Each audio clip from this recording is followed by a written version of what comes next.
ভারতে যাওয়ার সময় বেনাপোল ইমিগ্রেশন পুলিশ আটক করেছে গোপালগঞ্জ জেলা আওয়ামী লীগের সাধারণ সম্পাদক জিএম শাহাবুদ্দিন আজমকে।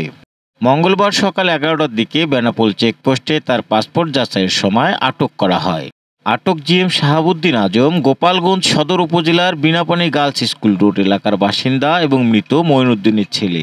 শাহাবুদ্দিন আজমের নামে যাত্রাবাড়ি থানায় হত্যা মামলা সহ একাধিক মামলা রয়েছে। গোপালগঞ্জ সদর থানাতেও রয়েছে আরেকটি হত্যা মামলা। যশোরে জায়গা জমি নিয়ে বিরোধের জেরে মঈনুদ্দিন নামে এক ব্যক্তিকে ছুরিকাঘাতে নিহতের ঘটনায় কোতোয়ালি থানায় মামলা করেছেন নিহতের স্ত্রী ডাকাতিয়া গ্রামের বাসিন্দা সালমা খাতুন। মামলায় আসামি করা হয়েছে নিহতের চাচাতো দুই ভাই আশিক ও সজীব, চাচি আলেয়া খাতুন, চাচা মাজিদ মোল্লা এবং একই গ্রামের জসিম ও ফারুককে। পুলিশ অভিযুক্ত আলেয়া খাতুনকে আটক করেছে, অন্যরা পলাতক রয়েছে।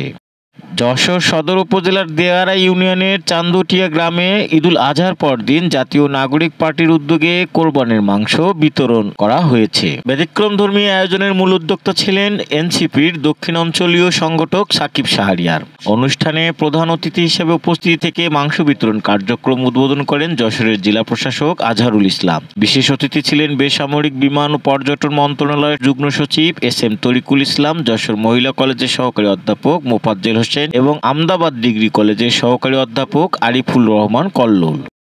যশোর সদর উপজেলার মাহেদিয়া মধ্যপাড়ায় শ্বশুর শাশুড়ি ও স্থানীয় এক মাতব্বরের উপর হামলার চেষ্টার অভিযোগে জামাই বাঁধন সহ 3 জনকে আটক করেছে পুলিশ।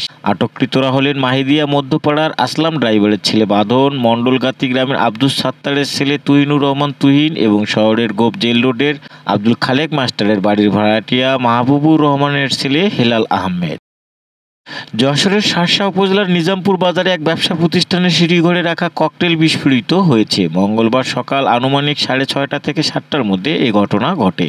এতে বাজার জুড়ে ব্যাপক আতঙ্ক ছড়িয়ে পড়ে। স্থানীয় সূত্রে জানা যায়, বাজার এলাকার ব্যবসায়ী ইদ্রিস সরকারের দোকানের সিঁড়িঘরে হঠাৎ বিকট শব্দে ককটেল বিস্ফোরণ ঘটে। এতে দোকানের শাটার, ছাউনি ও দেয়ালের একাংশ ক্ষতিগ্রস্ত হয়, তবে দোকানটি বন্ধ থাকায় কেউ হতাহত হয়নি।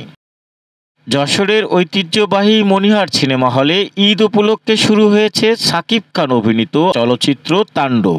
ঈদের প্রথম দিন থেকেই হল জুড়ে উপচে পড়া ভিড়, দর্শকদের উচ্ছ্বাস ও উল্লাসে মুখরিত পরিবেশ। সব মিলিয়ে মনিহার যেন উৎসবের আমেজ ফিরে এসেছে। রায়হান রাফি পরিচালিত এই অ্যাকশন ড্রামা ঘরানার চলচ্চিত্রটি দর্শকের কাছে ব্যাপক সাড়া ফেলেছে। অনেকেই পরিবার পরিজন নিয়ে সিনেমা উপভোগ করতে আসছেন, যা ঈদের আনন্দে যোগ করেছে ভিন্ন মাত্রা।